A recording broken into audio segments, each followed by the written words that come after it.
നമുക്ക് വേദയുടെയും വിക്രത്തിൻ്റെയും വരാൻ പോകുന്ന ആഴ്ചയിൽ നല്ലൊരു കഥ കേട്ടാലോ?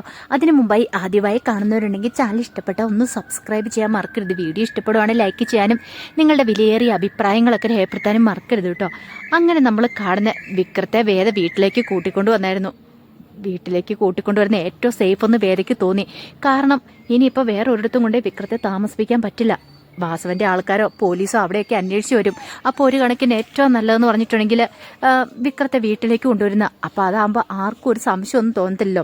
അങ്ങനെ വിക്രത്തെ കൂട്ടിക്കൊണ്ടുവന്ന് വിക്രത്തിൻ്റെ കാലിൽ മുറിവും ഡ്രസ്സ് ചെയ്ത് വിക്രത്തിൻ്റെ കാര്യങ്ങളൊക്കെ നോക്കുന്നുണ്ട്.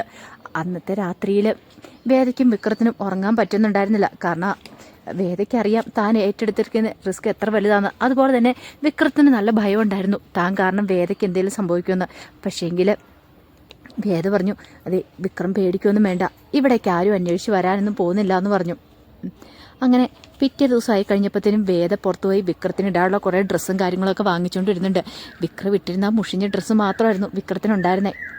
ആ സമയത്ത് ശ്രീകാന്ത് വേദയെ നിരീക്ഷിക്കുന്നുണ്ടായിരുന്നു. വേദ എങ്ങോട്ട് പോകുന്നു? കാരണം വേദയെ നിരീക്ഷിക്കുകയാണെങ്കിൽ ഒരു പക്ഷേങ്കിൽ വിക്രത്തിലേക്ക് എളുപ്പത്തിലെത്താൻ സാധിക്കുമെന്നൊരു ചിന്തയുണ്ടായിരുന്നു. പക്ഷേ സ്വപ്നത്തിൽ പോലും അയാൾ വിചാരിച്ചിട്ടുണ്ടായിരുന്നില്ല ശ്രീകാന്ത് വിക്രത്തെ വീട്ടിൽ കൊണ്ടുവന്ന് താമസിപ്പിച്ചിട്ടുണ്ടെന്നുള്ള കാര്യം. ഇതേ സമയത്ത് ശ്രീനിവാസൻ സുധ പറഞ്ഞ പോലെ തന്നെ ഒരു ഹേബിയസ് കോർപ്പസ് ഫയൽ ചെയ്യുകയാണ്. കാരണം തങ്ങൾക്ക് ഈ വരുണ്ട കൊലപാതകമായിട്ട് യാതൊരു ബന്ധവുമില്ല വിക്രത്തിന്. ഈ പുളിക്കിനെ പിടിച്ചു വെച്ചിരിക്കുകയാണ് സത്യങ്ങളൊക്കെ പുറത്ത് പറയാതിരിക്കാൻ വേണ്ടിയിട്ട്. ഹേബിയസ് കോർപ്പസ് അങ്ങനെ ഫയൽ ചെയ്തു. ഇനിയിപ്പം ഉറപ്പായിട്ടും പുളിക്കനെ പുറത്തു കൊണ്ടുവരാതിരിക്കാൻ പറ്റില്ല. കാരണം പുളിക്കനറിയാം സത്യങ്ങളൊക്കെ.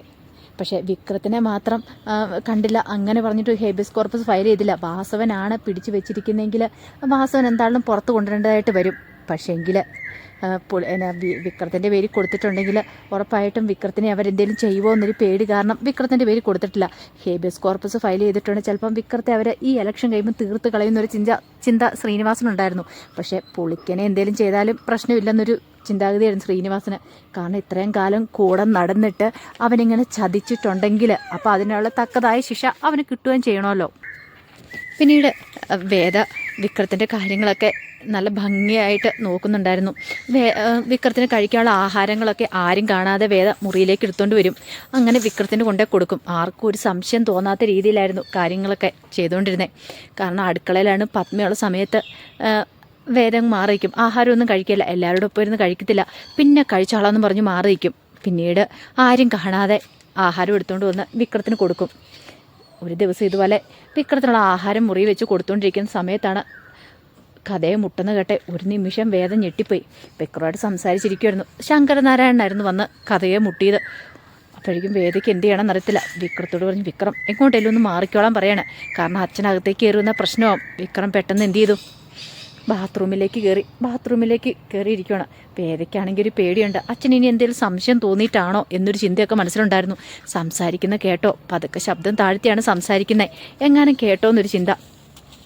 അങ്ങനെ പിന്നീട് വേദ വന്ന് കഥ തുറക്കുമ്പോൾ ശങ്കരനാരായണൻ ചോദിച്ചു, ഇതെന്താ മോളെ പകൽ നീ കഥ കടച്ചിട്ടിരിക്കണേന്ന് ചോദിച്ചു. ഒന്നുമില്ല അച്ഛാന്ന് പറഞ്ഞു. അല്ല എന്താ അച്ഛാ? ഞാൻ വെറുതെ വന്നാ, നിന്നോട് എനിക്ക് കുറച്ച് സംസാരിക്കാനുണ്ടായിരുന്നു പറഞ്ഞു. അതിനു വേണ്ടി വന്നാന്ന് പറഞ്ഞു. വേദയ്ക്കാണെങ്കിലോ എങ്ങനെയെങ്കിലും ശങ്കരനാരായണനെ ഒന്ന് പറഞ്ഞു വിട്ടാൽ മതിയെന്നുള്ളൂ. കാരണം മുറി വെച്ചുള്ള സംസാരം ഒട്ടും ശരിയാത്തില്ലെന്ന് മനസ്സിലായി. പിന്നീട് വേദ പറഞ്ഞു, അതെ ഞാൻ അങ്ങോട്ടേക്ക് വന്നേക്കാച്ചാ, ഇത്തിരി തിരക്കില്ല, ഞാൻ ഇച്ചിരി കഴിയുമ്പോഴത്തേനും അങ്ങോട്ടേക്ക് വന്നോളാം, ഞാനൊരു കേസിനെക്കുറിച്ച് നോക്കിക്കൊണ്ടിരിക്കുമായിരുന്നൊക്കെ പറഞ്ഞു. അങ്ങനെ ശങ്കരനാരായണനെ അങ്ങോട്ട് പറഞ്ഞു വിട്ടു. അപ്പോഴാണ് വേദയ്ക്ക് ശരിക്കും സമാധാനമായത്. ദൈവമേ, എങ്ങാനും അച്ഛൻ ഇവിടെ കയറിയിരുന്നായിരുന്നെങ്കിൽ പെട്ടുപോകല്ലോ എന്ന ചിന്ത. പിന്നീട് വേദ താഴേക്ക് ഇറങ്ങി ചെല്ലുവാണ്. അങ്ങനെ താഴേക്ക് ഇറങ്ങി ചെന്ന് കഴിഞ്ഞപ്പോഴത്തേനും ശങ്കരനാരായണൻ വേദയോട് പറഞ്ഞു, ഇനി എന്താണെങ്കിലും നിനക്കറിയാലോ കാര്യങ്ങളൊക്കെ ഇവിടം വരെയായി. ആ വാസവൻ്റെ ആൾക്കാരും അതുപോലെ തന്നെ പോലീസും അവനെ അന്വേഷിച്ച് നടക്കുന്നുണ്ട്. എത്രയും പെട്ടെന്ന് തന്നെ നീ ഇനിയിപ്പം അവനുമായിട്ട് ഉള്ള ബന്ധം പിരിയണം. ഇനി ഡിവോഴ്സിന് കൊടുക്കണമെന്ന് പറഞ്ഞു. ഇതിങ്ങനെ മുന്നോട്ട് പോയിട്ട് കാര്യമില്ല എന്നൊക്കെ പറയണം. അത് കേട്ട് കഴിഞ്ഞപ്പോൾ വേദയ്ക്ക് ഭയങ്കര വിഷമമായി. കാരണം വിക്രം താനും തമ്മിലുള്ള ബന്ധം പിരിയാനാണ് പറയുന്നത്. പക്ഷേ ഇപ്പോഴാണ് ഏറ്റവും കൂടുതൽ വിക്രം വേദയും തമ്മിലുള്ള ബന്ധം സ്ട്രോങ് ആയിക്കൊണ്ടിരിക്കുന്നത്. ഇത്രയും നാളത്തേതുപോലെയല്ല. ഇത്രയും നാളെന്ന് പറഞ്ഞിട്ടുണ്ടെങ്കിൽ അത്രയ്ക്ക് അടുപ്പവും കാര്യങ്ങളൊന്നും ഉണ്ടായിരുന്നില്ല. പക്ഷേ ഇപ്പോഴങ്ങനെയല്ല. അവർ തമ്മിൽ വല്ലാത്തൊരു അറ്റാച്ച്മെൻറ്റും കാര്യങ്ങളാണ്. വിക്രത്തിനറിയാം വേദയില്ലാതെ തനിക്ക് മുന്നോട്ട് പറ്റില്ല എന്ന്. അതുപോലെ തന്നെ വേദയ്ക്കും അറിയാം വിക്രമാണ് തൻ്റെ ഭർത്താവ്. വിക്രമില്ലാതെ തനിക്കും ഒരു ജീവിതം ഉണ്ടാകത്തില്ലെന്ന്. ഒരാൾക്ക് എന്തെങ്കിലും സംഭവിച്ചാൽ ഒരാളില്ല എന്ന് വരെ കാര്യങ്ങളൊക്കെ കാര്യം പറഞ്ഞിട്ടുണ്ടെങ്കിൽ അവർ ഭാര്യ ഭർത്താക്കന്മാരായിട്ട് ജീവിച്ചിട്ടില്ല. പക്ഷേ അവരുടെ ബന്ധം എന്ന് പറഞ്ഞിട്ടുണ്ടെങ്കിൽ അതിനേക്ക് അപ്പുറത്താണ്. മനസ്സുകൊണ്ടുള്ള അടുപ്പമാണ്. ഒരാളെ നന്നായിട്ട് മനസ്സിലാവുന്നുണ്ടായിരുന്നു. ഇപ്പം ഇതെല്ലാം ശങ്കരനാരായണൻ പറഞ്ഞു കഴിഞ്ഞപ്പോഴത്തേനും വേദ പറഞ്ഞു, അച്ഛാ ഞാനിവിടെ വന്നെന്നുള്ള ശരി തന്നെയാണ്. പക്ഷേ ഒരു കാര്യം ഞാൻ പറയാം, വിക്രം ഒരു തെറ്റും ചെയ്തിട്ടില്ല. ഇപ്പോഴും ഞാൻ വിശ്വസിക്കുന്നില്ല. അച്ഛന് തോന്നുന്നുണ്ടോ വിക്രം അങ്ങനെ ചെയ്യുമെന്ന്? വരുണിനെ ഇല്ലാതാക്കിയിട്ട് വിക്രത്തിന് ഒന്നും കിട്ടാനൊന്നുമില്ല. അച്ഛനറിയാലോ ഇതിൻ്റെ പിന്നിൽ വേറെന്തോ കളികളൊക്കെ ഉണ്ട് എന്നൊക്കെ പറഞ്ഞു. അത് കേട്ട് കഴിഞ്ഞപ്പോൾ ശങ്കരനാരായണൻ പറഞ്ഞു, അതൊക്കെ വെറും നിൻ്റെ തോന്നൽ മാത്രമാണ്. അവനാ ഇത് ചെയ്തിരിക്കുന്നതെന്നൊക്കെ പറയണം. ആ ശ്രീനിവാസന് വേണ്ടി ചെയ്ത കാര്യങ്ങളാണ്. പക്ഷേ വേദ അത് അംഗീകരിച്ച് കൊടുക്കാനായിട്ട് കൂട്ടാക്കിയില്ല. വേദ വട്ടം നിന്ന് തർക്കിച്ചു. വേദ പറഞ്ഞു, എന്താണെങ്കിലും അച്ഛാ ഇപ്പം എനിക്ക് അതിനെക്കുറിച്ച് ചിന്തിക്കാനുള്ള സമയമില്ല. എന്താണ് ഞാനിപ്പോൾ അതിനെക്കുറിച്ച് ചിന്തിക്കുന്ന പോലും ഇല്ല എന്ന് പറഞ്ഞു. വിക്രമായിട്ടുള്ള ഒരു ഡിവോഴ്സിനെ കുറിച്ച് ഉള്ള കാര്യം എന്താണെങ്കിലും മുഖത്ത് നോക്കി അങ്ങോട്ട് പറയുകയും ചെയ്തു. അതേ സമയത്ത് വിക്രത്തിനെക്കുറിച്ചൊരു വിവരം കിട്ടിയിട്ടില്ല.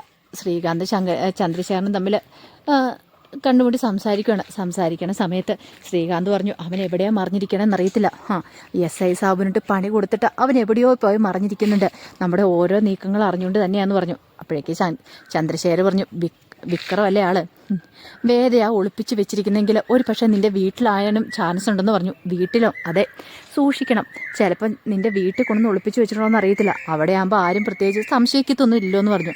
അപ്പോഴാണ് ശ്രീകാന്തിന് അങ്ങനെ ഇതുണ്ടായത്. ചിലപ്പോൾ അങ്ങനെ എന്തെങ്കിലും ആയിരിക്കുമോ, ഇനി അങ്ങനെ എന്തെങ്കിലും ഒളിപ്പിച്ച് വെച്ചിട്ടുണ്ടായിരിക്കുമോ എന്നൊരു ചിന്തയൊക്കെ മനസ്സിലേക്ക് വരുന്നുണ്ട്. പക്ഷേ അങ്ങനെ കയറി അങ്ങ് നോക്കാൻ പറ്റില്ലല്ലോ. ഒരു കാര്യം ചെയ്യാം, സാബുവിനോട് തന്നെ പറയാമെന്ന് പറഞ്ഞു. അങ്ങനെ സാബുവിനോട് പോയി കാര്യങ്ങൾ പറയണം. സാബു പറഞ്ഞു, ഇതിന് വേണ്ടുന്ന കാര്യങ്ങളൊക്കെ ഞാൻ ചെയ്തോളാം. സാബു ഹോസ്പിറ്റലിൽ നിന്ന് ഡിസ്ചാർജ് ആയിട്ടുണ്ടായിരുന്നു, വീട്ടിലേക്ക് വന്നിട്ടുണ്ടായിരുന്നു. പിന്നീട് സാബു ബാക്കി വേറെ പോലീസുകാരുണ്ട്, അവരെ വിളിച്ചിട്ട് കാര്യങ്ങൾ പറയണം. അവിടെ പോയി സെർച്ച് ചെയ്യാനുള്ള. പിന്നെ ചുമ്മാ ഒരു ജഡ്ജിയുടെ വീട്ടിലേക്ക് വന്ന് അങ്ങനെ സെർച്ച് ചെയ്യാനും പറ്റത്തില്ലല്ലോ. അതിന് കുറേ കാര്യങ്ങളൊക്കെ ഉണ്ടല്ലോ. അപ്പം വിക്രത്തെ കാണുന്നില്ല. അപ്പം അവിടെ വിക്രം ഒളിച്ചിരിക്കുന്നുണ്ടോ എന്നൊരു സംശയങ്ങളും കാര്യങ്ങളൊക്കെ ഉണ്ട് എന്ന രീതിയിലാണ് അങ്ങനെ വീട് സെർച്ച് ചെയ്യാനുള്ള കാര്യങ്ങളൊക്കെ ആയിട്ടാണ് ശങ്കരനാരായണൻ്റെ വീട്ടിലേക്ക് വരുന്നത്. ആ സമയത്ത് വേദയും ദീപ്തിയും ചായ കുടിച്ചുകൊണ്ടിരിക്കുമായിരുന്നു ഹാളിൽ. അപ്പോഴാണ് പോലീസുകാർ അങ്ങോട്ടേക്ക് വരുന്നത്. പോലീസുകാർ വന്നു കഴിഞ്ഞപ്പോൾ ശങ്കരനാരായണൻ ചോദിച്ചു, കാര്യം എന്താണെന്നൊക്കെ ചോദിക്കുകയാണ്. അപ്പോഴേക്കും പറഞ്ഞു, സാറേ ഞങ്ങൾക്ക് ഈ വീടൊന്ന് സെർച്ച് ചെയ്യണമെന്ന് പറഞ്ഞു. സെർച്ച് ചെയ്യണോ? എന്തിന്? പിന്നീടാണ് കാര്യങ്ങൾ പറയണേ.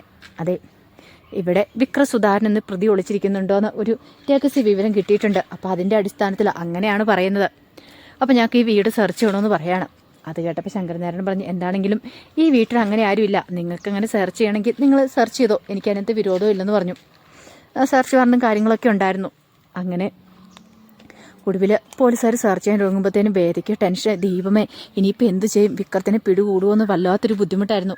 അങ്ങനെ പോലീസുകാർ അങ്ങോട്ട് കയറി വരുമ്പോൾ ഈ ബൂട്ടിൻ്റെ ശബ്ദവും കാര്യങ്ങളൊക്കെ വിക്രം കേട്ടു. വിക്രത്തിന് മനസ്സിലായി കളി പന്തിയല്ലെന്ന്. വിക്രത്തിന് പെട്ടെന്ന് എന്ത് ചെയ്യണമെന്നറിയില്ല. വിക്രം ആ കഥകിനെ മറവിലേക്ക് അങ്ങോട്ട് മാറി. അങ്ങനെ പോലീസുകാർ വേദയുടെ മുറിയിലും ആ വാതൊക്കെ ഒന്ന് ഇങ്ങനെ നോക്കുന്നുണ്ട്. വേദ ആകെപ്പാടെ ഞെട്ടലോടുകൂടി ഇരിക്കുകയാണ്. ഒന്ന് പറഞ്ഞു കൊടുക്കാനുള്ള സമയം പോലും കിട്ടിയില്ല. പക്ഷെ പോലീസുകാർ അകത്തേക്ക് നോക്കി കഴിഞ്ഞപ്പോൾ ഒന്നും കണ്ടില്ല. ഇല്ലാന്നോർത്ത് കഥ അങ്ങനെ അടയ്ക്കണം. അപ്പോൾ വേദയുടെ കൈ ആ സൈഡിൽ എങ്ങനെ ഇരുന്നു. വേദയുടെ കൈ ഇങ്ങനെ കഥകിനടുക്കേക്ക് കുടുങ്ങി. വേദ അലറി വിളിച്ചു. അത്ര വേദനയായിരുന്നു. അയ്യോ എന്ന് പറഞ്ഞ് ഒറ്റ കരച്ചിലായിരുന്നു. എന്താന്ന് ചോദിച്ചു. അത് പിന്നെ കൈ ഇതിനകത്ത് കുടുങ്ങിയതാന്ന് പറഞ്ഞു. വേദയ്ക്ക് പെട്ടെന്ന് എന്ത് ചെയ്യണം നിർത്തില്ല. കാരണം വിക്രം അവിടെ നിന്നുകൊണ്ട് കഥക് ഫുള്ള് അങ്ങോട്ട് അടഞ്ഞില്ല. കഥ അടയാതെ വേദയുടെ കൈയിൻ്റെ വിരൽ അതിനകത്തേക്ക് കയറിയത്. ആ ഇടയ്ക്കിലേക്ക് കയറി. വേദ ഇങ്ങനെ കൈ ആ സൈഡ് വെച്ചുകൊണ്ടിരിക്കുമായിരുന്നു. അപ്പോൾ വിടവിനകത്തേക്ക് കയറിയത് കഥക് ഫുള്ള് ചേരാത്തതുകൊണ്ടുള്ള പ്രശ്നമായിരുന്നു അത്. വേദയുടെ കരച്ചിൽ പോലീസുകാർക്ക് സംശയം. പെട്ടെന്ന് വേദ പറഞ്ഞു, അത് കുഴപ്പമില്ല എന്ന് പറഞ്ഞു. പിന്നീട് അവരങ്ങോട്ടേക്ക് ഇറങ്ങിപ്പോയി. അപ്പോഴാണ് വേദയ്ക്ക് ശ്വാസം നേരെ വീണേ. പിന്നീട് വേദ മുറിയിലേക്ക് വന്നു. വേദയുടെ കൈയൊക്കെ ചതഞ്ഞിട്ടുണ്ടായിരുന്നു ആ വിരൽ. ഇത് കണ്ടു കഴിഞ്ഞപ്പോൾ വിക്രത്തിന് ഭയങ്കര വിഷമമായിപ്പോയി. വിക്രം വേദയുടെ കൈയൊക്കെ പിടിച്ച് നോക്കുന്നുണ്ട്. സാരമില്ല, വേണമെങ്കിൽ ഞാനൊന്ന് തിരുമ്മി തരാമെന്നൊക്കെ പറയാണ്. വേദ പറഞ്ഞേ ഇതൊന്നും സാരമില്ല എന്നൊക്കെ പറഞ്ഞിട്ട് വേദ വിക്രത്തെ ആശ്വസിപ്പിക്കുന്നുണ്ട്. പക്ഷേ വിക്രത്തിന് ഭയങ്കര വിഷമമായിരുന്നു. കാരണം തന്നെ രക്ഷിക്കാൻ വേണ്ടിയിട്ട് ഇവൾ എത്രമാത്രം റിസ്ക് എടുക്കുന്നെന്നുള്ള കാര്യം വിക്രത്തിന് നല്ലവണ്ണം അറിയുകയും ചെയ്യായിരുന്നു. പിന്നീട് വാസവനും ഗുണ്ടകളും അങ്ങനെ അടങ്ങിയിട്ടുണ്ടായിരുന്നില്ല. അവർ മാഷിൻ്റെ വീട്ടിലേക്ക് വീണ്ടും വരുവാണ്. അങ്ങനെ മാഷിൻ്റെ വീട്ടിൽ വന്ന് വീണ്ടും പ്രശ്നങ്ങളും കാര്യങ്ങളൊക്കെ ഉണ്ടാക്കി. ഇതൊക്കെ കണ്ടു കഴിഞ്ഞപ്പോഴത്തേനും കമലയ്ക്ക് ഭയങ്കര ടെൻഷനായി. കാരണം ഇനി ഇതിൻ്റെ പേരിൽ എന്തൊക്കെയാണ് സംഭവിക്കുന്ന അറിയത്തില്ലോ. തൻ്റെ മകനെ കൊല്ലൂ എന്നൊക്കെ പറഞ്ഞ് ഭീഷണിപ്പെടുത്തിയിരിക്കുന്നത്. അതുമാത്രമല്ല മാഷിനെ അടിക്കുകയൊക്കെ ചെയ്ത് കഴിഞ്ഞപ്പോഴത്തേനും കമല അവിടെ ബോധം കെട്ട് വീടുവാണ്. പെട്ടെന്ന് തന്നെ കമലയും കൊണ്ട് ബാക്കി എല്ലാവരും ഹോസ്പിറ്റലിലേക്ക് പോവാണ്. ഈ വിവരം വേദ അറിഞ്ഞു. ശ്രീജയാണ് വേദയോട് ഈ കാര്യങ്ങളൊക്കെ വിളിച്ച് പറയുന്നത്. ഇങ്ങനെ അമ്മ ഹോസ്പിറ്റലിലാന്ന് അറിഞ്ഞ് അത് കേട്ട് കഴിഞ്ഞപ്പോഴത്തേനും വേദയ്ക്കും ഭയങ്കര ടെൻഷനായി. വേദ വിക്രത്തോട് പറഞ്ഞു ഞാനിപ്പോൾ തന്നെ വരാം, ഒന്ന് പുറത്ത് പോയിട്ട് വരാം എന്നൊക്കെ പറഞ്ഞിട്ടാണ് വേദ അവിടെ നിന്ന് ഇറങ്ങണേ. വിക്രത്തോട് തൽക്കാലത്തേക്ക് പറഞ്ഞില്ല, വിക്രത്തിന് ടെൻഷൻ ആയാലോ എന്ന് കരുതിയിട്ട്. അങ്ങനെ നേരെ ഹോസ്പിറ്റലിലേക്ക് എന്നിട്ട് ശ്രീജയോട് കാര്യങ്ങളൊക്കെ തിരക്കുകയാണ്. അപ്പോഴേക്ക് ശ്രീജ പറഞ്ഞു കാര്യങ്ങളൊക്കെ. വാസുവിൻ്റെ ഗുണ്ടകളും വീട്ടിൽ വന്ന് പ്രശ്നം ഉണ്ടാക്കി. അങ്ങനെയാണ് അമ്മയ്ക്ക് അസുഖമുണ്ട്. അല്ല എന്താ സംഭവിച്ചു, ഡോക്ടർ എന്തെങ്കിലും പറഞ്ഞു എന്ന് ചോദിച്ചു. അല്ല ടെൻഷൻ കയറിയതാന്നാ പറഞ്ഞേ, എന്തോ ചെറുതായിട്ടൊരു സ്ട്രോക്ക് പോലെ ഉണ്ടായിട്ടുണ്ടെന്നൊക്കെ പറഞ്ഞു. ഒബ്സർവേഷനിലാണ്, കുറേ ടെസ്റ്റുകളും കാര്യങ്ങളൊക്കെ ഉണ്ടെന്ന് പറഞ്ഞു. അത് കേട്ട് കഴിഞ്ഞപ്പോഴും വേദയ്ക്കും ഭയങ്കര ബുദ്ധിമുട്ടായി, എന്ത് ചെയ്യണമെന്നറിയില്ല. പിന്നീട് വേദ വീട്ടിലേക്ക് വന്നിട്ട് വിക്രത്തോട് കാര്യം പറയുന്നുണ്ട്. അമ്മ ഹോസ്പിറ്റലിലാണ്, ഇന്ന കാര്യങ്ങളൊക്കെയാണ്. അത് കേട്ട് കഴിഞ്ഞപ്പോൾ വിക്രത്തിന് സഹിക്കാൻ പറ്റുമോ? എല്ലാം സഹിക്കാം. തൻ്റെ അമ്മയ്ക്ക് എന്തെങ്കിലും പറ്റിയെന്ന് അറിഞ്ഞിട്ടുണ്ടെങ്കിൽ സഹിക്കാൻ പറ്റുന്നതിലും അപ്പുറമാണ്. പിന്നീട് വിക്രം ഹോസ്പിറ്റലിലേക്ക് പോവാണ്. വേദ തടഞ്ഞു വിക്രത്തിനെ. പക്ഷേങ്കിൽ വിക്രം നിന്നില്ല. വിക്രം പറഞ്ഞു എനിക്ക് എങ്ങനെയെങ്കിലും എൻ്റെ അമ്മയൊന്ന് കണ്ടേ മതിയാകത്തുള്ളൂ എന്ന് പറഞ്ഞു. അങ്ങനെ ഒടുവിൽ വേദയുടെ എതിർപ്പിനെയൊക്കെ അവഗണിച്ച് വിക്രം എന്ത് ചെയ്തു, ഹോസ്പിറ്റലിലേക്ക് പോയി. അപ്പോൾ ആരും തിരിച്ചറിയാതിരിക്കാൻ വേണ്ടി തലവഴി ഒരു ഷോളൊക്കെ ഇട്ട് മൂടിയാണ് വിക്രം ചെല്ലുന്നത്. പക്ഷേങ്കിൽ അങ്ങനെ ചെന്ന് കഴിഞ്ഞപ്പോഴത്തേനും മാഷിന് വിക്രത്തെ കണ്ടു കഴിഞ്ഞപ്പോൾ മനസ്സിലായി. പിന്നീട് മാഷിനോട് വിക്രം പറഞ്ഞു പേടിക്കൊന്നും വേണ്ട, അച്ഛൻ ധൈര്യമായിട്ടിരിക്കുക, അമ്മയ്ക്കൊന്നും സംഭവിക്കില്ല എന്നൊക്കെ പറഞ്ഞ് ആശ്വസിപ്പിക്കുന്നുണ്ട്. എനിക്കിതുവരെയും കുഴപ്പമൊന്നുമില്ല, ഞാൻ സേഫാണെന്നൊക്കെ പറഞ്ഞ് അങ്ങനെ സമാധാനിപ്പിക്കുകയാണ്. അങ്ങനെ അതിനുശേഷം വിക്രം തിരികെ പോരുന്നത്. പക്ഷെ പോരുന്ന വഴിക്ക് വിക്രത്തിന് വെറുതെ ഇരിക്കാൻ പറ്റിയില്ല. വാസവൻ്റെ ഗുണ്ടകൾ അവന്മാരെ വെറുതെ വിട്ടിട്ട് കാര്യമില്ലോ. അപ്പം വിക്രത്തിന് അപ്പോഴത്തേനും കാലൊക്കെ ഒരുമാതിരി ഓക്കെ ആയിട്ടുണ്ടായിരുന്നു. പിന്നീട് വാസവൻ്റെ ഗുണ്ടകളെ വിക്രം പ്ലാൻ ചെയ്ത് പിടികൂടുകയാണ്. അവന്മാരെ പിടിച്ചിട്ട് ഇടിച്ച് ഇഞ്ച പരുവാക്കുന്നുണ്ട്. കാരണം സഹിക്കാൻ പറ്റുന്നല്ലോ അപ്പുറമായിരുന്നു വിക്രത്തിന്. തൻ്റെ കുടുംബത്തിൽ ആർക്കെങ്കിലും എന്തെങ്കിലും സംഭവിച്ചെന്ന് അറിഞ്ഞിട്ടുണ്ടെങ്കിൽ വിക്രത്തിന് സഹിക്കാൻ പറ്റില്ലല്ലോ. പിന്നീട് വിക്രം കണ്ടെത്തുന്നുണ്ട് ശ്രീകാന്തിന് ഇതിനകത്ത് പങ്കെടുന്നുള്ള കാര്യങ്ങളൊക്കെ അറിയുന്നുണ്ട്. അതിനുശേഷം വേദയോട് ഇതിനെക്കുറിച്ച് ചോദിച്ചു കഴിഞ്ഞപ്പോൾ വേദയ്ക്ക് കാര്യങ്ങൾ കുറച്ചൊക്കെ പറയാതിരിക്കാൻ പറ്റിയില്ല. അങ്ങനെ വിക്രത്തിന് മനസ്സിലായി ഇതിൻ്റെ പിന്നിൽ കളിക്കുന്ന ആരൊക്കെയാണെന്നുള്ള കാര്യം. ഈ സമയത്ത് പുളിക്കനെ പിടികൂടിയിട്ടുണ്ടെങ്കിൽ സത്യങ്ങളൊക്കെ ചിലപ്പോൾ പുളിക്കനെ തുറന്നു പറയും. അങ്ങനെ വന്നിട്ടുണ്ട് പ്രശ്നമാവുമെന്ന് ശ്രീകാന്തിനൊക്കെ മനസ്സിലായി. അതുകൊണ്ട് എന്ത് ചെയ്തു, വാസുവിൻ്റെ ആൾക്കാർ പുളിക്കനെ പിടികൂടിയാലും വരുണിനെ കൊന്ന ആരാന്നുള്ള കാര്യം ഉറപ്പായിട്ടും അറിയും. അതുകൊണ്ട് ശ്രീകാന്തും ചന്ദ്രശേഖരൻ ചേർന്ന് ഒരു തീരുമാനം എടുത്തു, എത്രയും പെട്ടെന്ന് പുളിക്കനെ തീർക്കണം. പുളിക്കനെ തീർക്കുകയാണെങ്കിൽ പിന്നെ ഇനിയിപ്പോൾ പ്രശ്നമില്ല. അവനാണല്ലോ കാര്യങ്ങളൊക്കെ പ്ലാൻ ചെയ്തിരിക്കുന്നത്. വിക്രമല്ല അത് ചെയ്തെന്നുള്ള കാര്യം അവനാണ് വ്യക്തമായിട്ട് അറിയുന്നത്. അങ്ങനെ അവനെ ഇല്ലാതാക്കാൻ ശ്രമിക്കുന്നുണ്ട്. പക്ഷേ അപ്പോഴാണ് പുളിക്കന് കാര്യങ്ങൾ മനസ്സിലാകുന്നത്. ഒടുവിൽ പുളിക്കന് ശ്രീനിവാസൻ പിടികൂടുന്നുണ്ട്. പിടികൂടിക്കുമ്പോൾ ശ്രീനിവാസന് മുന്നിൽ കിടന്ന് അപേക്ഷിച്ചു, എന്നെ ഒന്നും ചെയ്യില്ല സാറേ, ഞാൻ എവിടെ വെള്ളം എന്ത് വെള്ളം ഒന്ന് പറയാം, വിക്രമല്ല ചെയ്തെന്നുള്ള കാര്യങ്ങളൊക്കെ പറയാമെന്ന് പറഞ്ഞു. അങ്ങനെ ഒടുവിൽ വിക്രത്തിന് നിരപരാധിത്വമൊക്കെ പുറത്ത് വരുന്നുണ്ട്.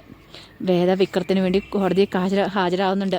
അങ്ങനെ വിക്രം നിരപരാധിയെന്ന് തെളിയുന്നുണ്ട്. അപ്പോൾ അതിൻ്റെ കുറച്ച് നല്ല നല്ല വിശേഷങ്ങളൊക്കെയാണ് ഇനി വരാൻ പോകുന്ന ദിവസങ്ങളിലൊക്കെ നമ്മൾ കാണുന്നത്. ഇനി ചിലപ്പോൾ ഈ വരുന്ന ആഴ്ച അല്ലെങ്കിൽ അതിൻ്റെ പിന്നത്തെ ആഴ്ച ആകുമ്പോഴത്തേനും ആയിരിക്കും ഫുൾ വിശേഷം കാണിക്കത്തുള്ളൂ കേട്ടോ. എന്താണെങ്കിലും ഒടുവിൽ വിക്രം നിരപരാധി എന്നുള്ള കാര്യം പുറത്ത് വരിക തന്നെ ചെയ്യും. പുളിക്കനെയൊന്നും വെറുതെ വിടത്തില്ല വിക്രം. അപ്പോൾ അതിൻ്റെ വിശേഷങ്ങൾ കാണാൻ പോകുന്നത്. ആ വിശേഷങ്ങൾക്കായി നമുക്ക് എല്ലാവർക്കും കാത്തിരിക്കാം കേട്ടോ. ഒരിക്കൽ കൂടി എല്ലാവർക്കും ശുഭരാത്രി നേർന്നുകൊണ്ട് നിർത്തുന്നു. നന്ദി.